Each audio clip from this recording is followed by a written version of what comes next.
There is a particular kind of silence that settles over a dying ranch, and it is not a peaceful silence, and it is not an empty silence, but rather a heavy and expectant quiet that waits for the final timber to snap and the last rusty gate to swing loose from its hinges. And it is a silence that Clara knew all too well. She stood on the weathered planks of her front porch, and she watched the dust devils dance across the parched earth of the lower pasture, and she felt the weight of the sprawling, unbroken Montana sky pressing down upon her narrow shoulders. The land was vast, and the land was unforgiving, and it cared nothing for the grief of a widow who had spent 3 long years trying to hold back the tide of ruin with nothing but her own 2 calloused hands and a stubbornness born of pure, unadulterated desperation. Her husband had been a good man, and he had been a strong man, but the earth takes what it wants, and the earth had taken him, leaving Clara with a ledger full of red ink and a barn that leaned too far to the west when the autumn winds howled down from the jagged peaks. She wiped a smudge of axle grease from her cheek with the back of a sun-browned wrist, and she narrowed her pale blue eyes against the glaring afternoon sun. And that was when she saw the silhouette cresting the far ridge. It was a slow-moving shape, and it was a deliberate shape, resolving gradually into the form of a solitary rider on a roan horse that looked as travel-worn and weary as the man who sat upon its back. He did not hurry, and he did not falter, but merely kept a steady, rhythmic pace toward the homestead, his wide-brimmed hat pulled low over his brow, casting a deep shadow over a face that had seen too many miles and too few comforts. Clara did not reach for the rifle just inside the door, for there was nothing threatening in the stranger's posture, only a profound and quiet resignation to the road, and she watched as he rode directly up to the hitching post, and she watched as he dismounted with the slow, stiff grace of a man whose bones ache with the memory of 1,000 cold nights. He tied the reins with a practiced flick of his wrist, and he patted the horse's sweat-dampened neck, and then he turned to look at the woman on the porch, his eyes the color of flint and just as hard, yet carrying a strange, quiet sorrow that mirrored the barren fields stretching out behind him. The dust settled around his scuffed leather boots, and the wind sighed through the rotting eaves of the farmhouse, and neither of them spoke for a long, stretching moment, allowing the sheer weight of the isolation to bridge the gap between them. He took off his hat, and he revealed hair threaded with premature silver, and he looked at the sagging roof, and he looked at the broken fence line, and finally, he looked back at Clara, and the first chapter of their unspoken arrangement began to write itself in the dry, unyielding dust of the yard. He walked toward the porch steps, and the wood groaned beneath his boots, a sound that seemed terribly loud in the profound emptiness of the afternoon, and he stopped exactly 1 step from the top, maintaining a respectful distance that spoke volumes of his character. "Afternoon," he said, and his voice was like gravel rolling over dry riverbed stones, low and rumbling and entirely devoid of pretense. "Looks like you could use a hand." Clara crossed her arms over her faded flannel shirt, and she lifted her chin, refusing to let him see the sudden, sharp spike of relief that pierced her chest at the sound of another human voice offering aid. "I can't pay much," she said, and her voice was steady, and her voice was cool, masking the reality that she could barely pay anything at all. "I got room in the bunkhouse, and I can promise 3 hot meals a day, but the wages are thin, and the work is hard, and the hours are longer than a winter night." The drifter, whose name was Elias, did not flinch at the grim prospect, and he did not attempt to negotiate, but simply nodded his head once, a slow and deliberate motion of acceptance. "I'm just a hired hand," he warned her, and the words carried a subtle, heavy undertone, a barrier erected instantly to prevent any assumptions of permanence or salvation. "I fix what's broken, and I tend what needs tending, and when the season turns, I move on." Clara looked into his flinty eyes, and she recognized the deeply ingrained need for motion, the absolute refusal to lay down roots that might one day wither and die. "I don't need a savior, mister," she replied, her tone matching his in its dry, matter-of-fact delivery. "I need someone who knows which end of a hammer to hold and isn't afraid of blistered palms." A ghost of a smile, so faint it might have been a trick of the shifting shadows, touched the corners of his mouth. "Ilias," he said, offering his name as the only contract they would ever need. "Clara," she answered, and she did not offer her hand, and he did not reach for it, but the understanding between them settled like a foundation stone, solid and immovable. He turned his attention back to the leaning barn, and he studied the angle of the main beam, his mind already calculating the leverage and the timber required to right it, and Clara watched him work the problem in his head, and she knew, with an instinct born of survival, that she had found the lifeline she hadn't dared to pray for. He didn't ask for a tour, and he didn't ask for a list of chores, but simply retrieved a battered canvas tool bag from his saddle, and he walked straight toward the broken corral gate, his actions speaking louder and truer than any grand declarations of intent ever could. The days bled into weeks, and the weeks established a rhythm that was as predictable and unyielding as the rising and setting of the sun, and the silence between them became a living, breathing entity, not an awkward void, but a comfortable space filled with the shared language of relentless labor. Elias was up before the first gray light cracked the eastern horizon, and the sound of him splitting firewood echoed sharply across the frost-covered yard, a steady, percussive beat that Clara came to rely upon as her morning alarm. She would rise and she would brew coffee thick enough to float a horseshoe, and she would set a steaming mug on the porch railing just as he finished loading the wood box, and they would stand side by side in the freezing dawn, sipping the bitter, scalding liquid, watching the land slowly reveal itself from the shadows. They spoke in fragments, in grunts of acknowledgement, in brief observations about the wind direction or the health of a pregnant mare, and their banter, when it happened, was dry and sparse. "Gates hung," Elias would say, setting his empty mug down. "Took you long enough," Clara would reply, not looking at him, her lips twitching in a suppressed smile. "Wood was warped," he would counter, his face perfectly stoic, before turning on his heel and heading out to the pastures.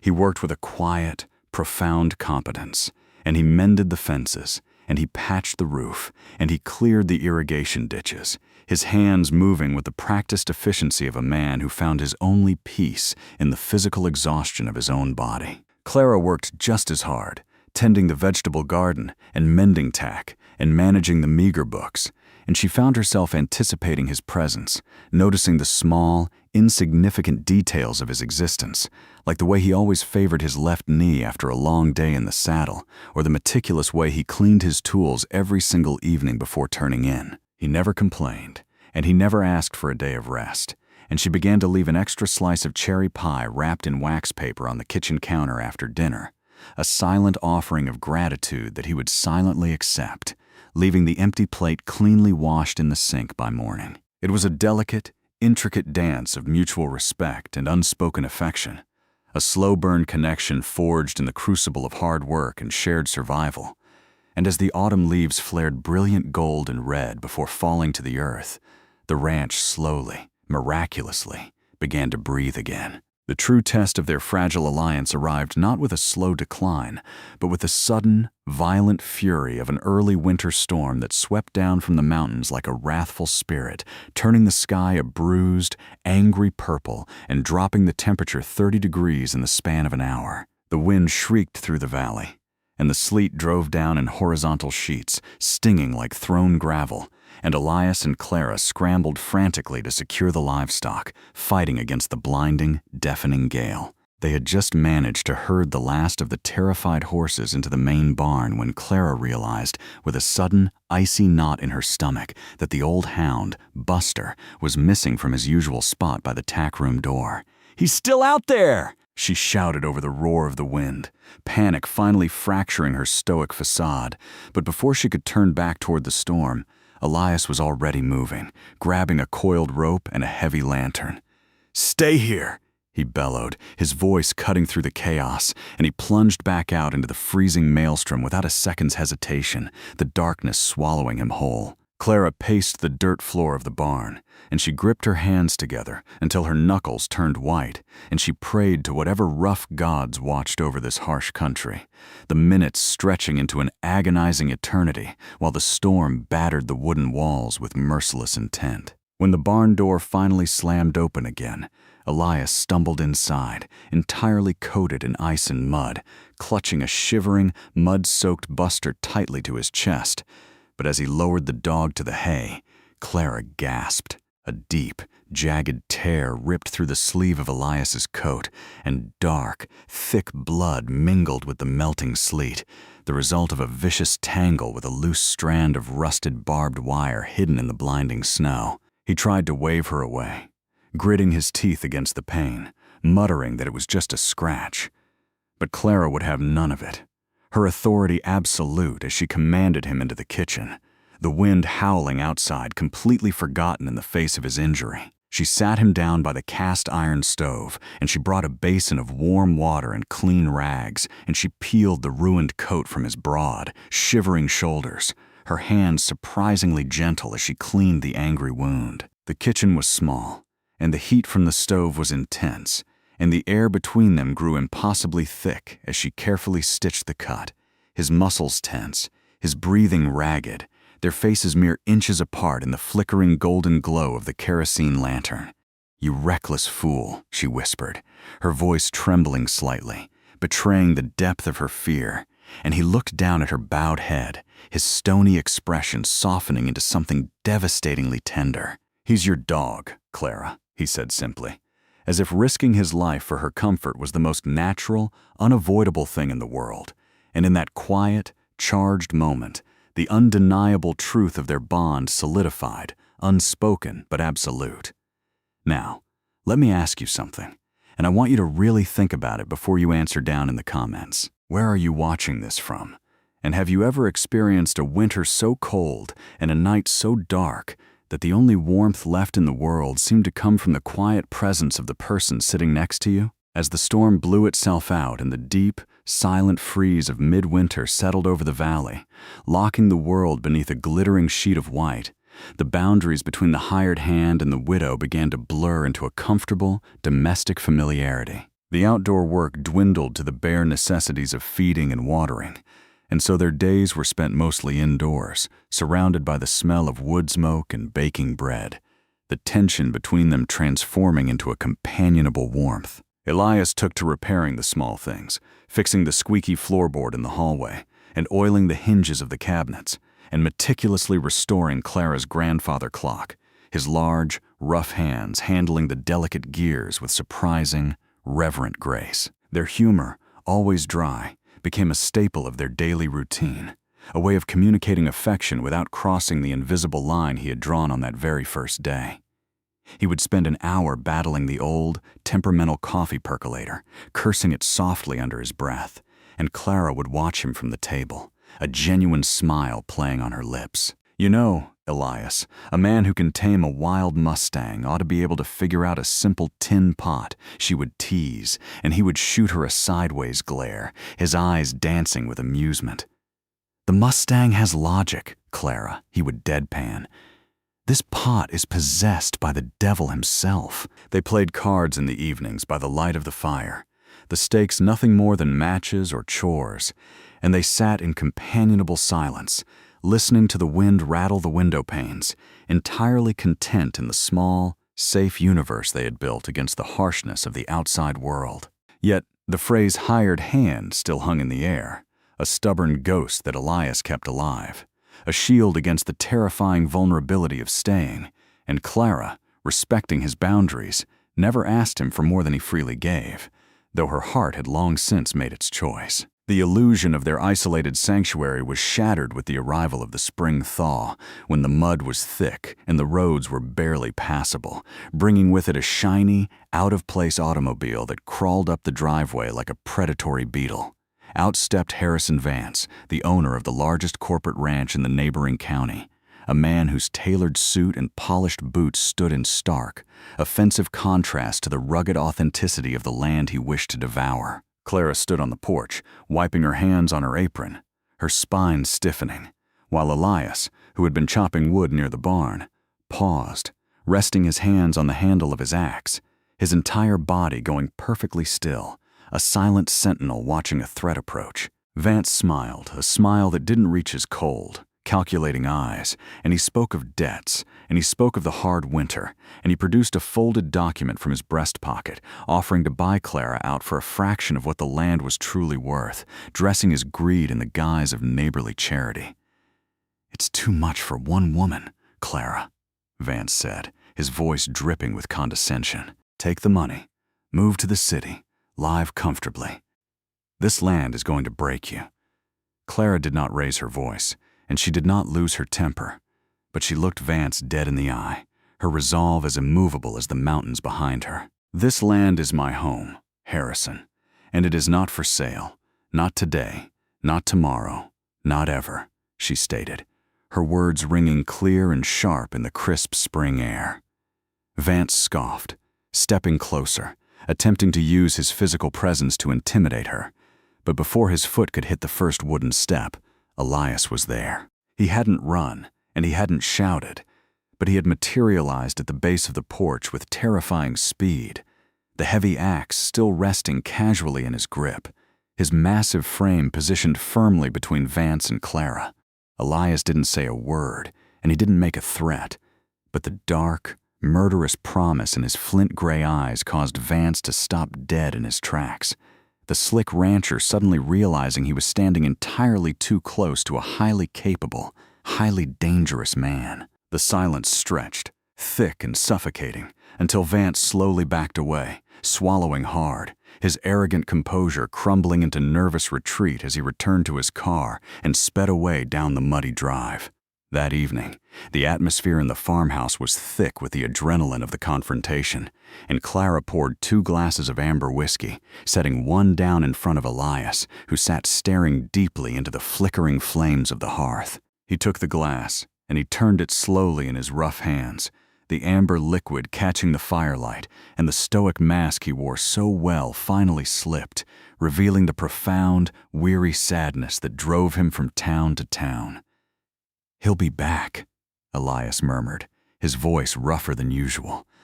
"Men like that, they don't stop until they consume everything in their path. You need someone permanent, Clara. A husband, a partner, not a drifter." Clara sat in the chair opposite him, and she leaned forward, her eyes searching his heavily lined face, refusing to let him hide behind his self-imposed exile. "Why do you run, Elias?" she asked, her voice softer than it had ever been, stripping away all the banter and the defenses. "What is it that you're so terrified of staying for?" He was quiet for a long, agonizing time, and the only sound was the crackle of the logs and the ticking of the grandfather clock he had so carefully repaired. And when he finally spoke, his words were a painful confession dragged up from the depths of his soul. He spoke of a farm down in Texas, and he spoke of a fire that had taken everything he loved in a single, merciless night. And he spoke of the crippling, suffocating guilt of surviving when his family had not, and how moving, constantly moving, was the only way he could outrun the ghosts that haunted his sleep. "Everything I plant dies," he whispered, staring into the bottom of his glass. "Everything I build burns. I am just a hired hand, Clara, because if I don't claim it, it can't be taken away from me." Clara listened, and she let his pain fill the room, and she did not offer hollow platitudes, and she did not try to fix his broken heart with empty promises, but instead, she stood up, walked over to him, and placed her hand gently over his trembling fingers. "You saved my dog," she whispered fiercely. "You saved my barn. You saved this ranch. You are not a curse, Elias." She looked deep into his startled, wet eyes, and she delivered the quietest, most powerful truth she possessed. "You're the only man I trust." The spring blossomed with a vitality that seemed to mock the harshness of the winter past, and the ranch, once a decaying monument to grief, hummed with renewed, vibrant life. The repaired fences held strong against the pushing calves, and the roof remained watertight through the heavy April showers, and the fields, turned and seeded by Elias's tireless hands, sprouted brilliant, emerald green against the dark, rich soil. It was a shared victory, a triumph built on blistered hands and quiet perseverance, and the air between them was light, filled with a profound, unspoken joy as they watched the fruits of their labor take root and thrive. Yet, beneath the surface of this newfound prosperity, a ticking clock echoed loudly in Elias's mind, for the initial agreement, the unspoken contract of his employment, had been to see her through the winter and get the ranch back on its feet. And that task was now undeniably complete. Clara watched him closely, noting the subtle shifts in his behavior, the way his gaze would linger on the horizon line, the way he meticulously cleaned and sharpened his tools, not for storage, but for travel, and her heart ached with the anticipation of his departure, though her pride refused to let her beg him to stay. One afternoon, while Clara was in town gathering supplies, Elias did not saddle his horse, and he did not pack his bags, but instead, he carried a load of premium, weather-treated lumber to the front porch. He worked with a fierce, driven intensity, cutting, sanding, and assembling the heavy beams, his hammer blows ringing out across the valley like a declaration of war against his own wandering nature. And when Clara returned, her truck kicking up a cloud of dust, she found a beautifully crafted, permanent wooden porch swing hanging securely from the reinforced rafters. He stood back, wiping his brow, and he didn't look at her, but muttered, "Old one was rotting. Figured you needed a proper place to sit and watch the sunset." It was not a confession of love, and it was not a proposal, but in the sparse, action-driven language they shared, building something designed to last for decades was the loudest, most desperate scream of commitment he was capable of making. The morning of his inevitable departure arrived with a clear, cloudless sky that felt entirely too cheerful for the heaviness pressing down upon the farmhouse, and Elias, driven by years of ingrained habit and the lingering, stubborn ghosts of his past, packed his battered canvas bag, his movements stiff and mechanical. He placed the bag by the door, and he put on his wide-brimmed hat, pulling it low, and he walked into the kitchen where Clara was standing by the stove, her back to him, perfectly still, gripping the edge of the counter with white-knuckled intensity. "Ranch is in good shape, Clara," he said, his voice entirely devoid of emotion, a desperate attempt to maintain the shield of the hired hand. "Fences are tight. Hay's in the barn. You'll be fine." She didn't turn around, and she didn't cry, but her voice was steady and hard when she finally spoke. "I know I'll be fine, Elias. That was never in question." He nodded, though she couldn't see it, and he turned, his boots heavy on the floorboards he had repaired, and he walked out the door, picking up his bag, the weight of it feeling suddenly, impossibly heavy, like dragging an anchor across dry land. He walked down the porch steps, past the new swing, and out toward the corral where his roan horse was waiting. But with every step he took away from the house, the silence of the land did not feel like freedom. It felt like a grave. He reached the gate, and he rested his hand on the latch, the very same latch he had fixed on his first day, and he looked out at the open road, the endless, empty horizon that had always called to him, and for the first time in his life, the road offered nothing but ashes and dust. He turned his head, just a fraction, and he looked back at the farmhouse, and there was Clara, standing in the open doorway, her silhouette framed by the warm light of the home they had salvaged together. And she wasn't waving, and she wasn't calling out, but she had set an extra plate on the porch table for breakfast. He looked at the road, and he looked at the plate, and the ghosts of his past finally surrendered to the undeniable, living truth of the present.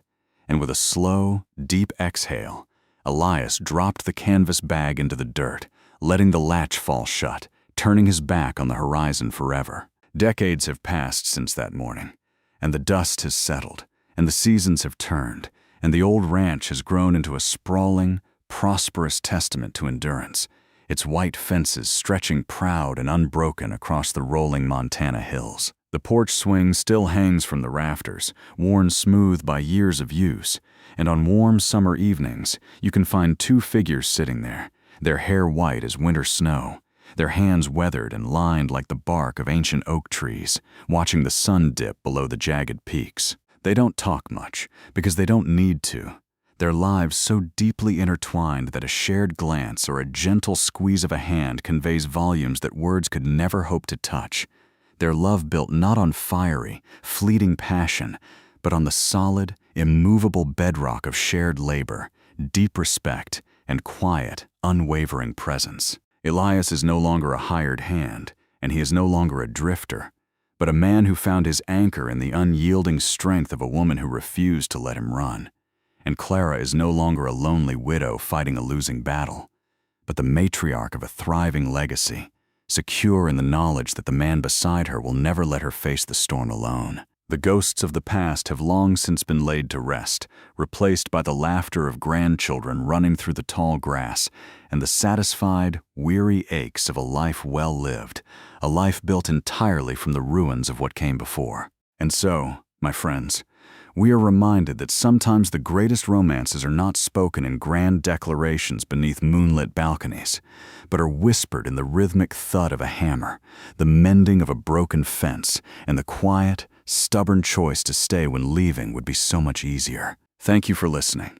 And remember, wherever you are, to hold on to the people who help you rebuild your walls, for they are the ones who truly make a house a home. And until next time, keep your fences tight and your hearts open.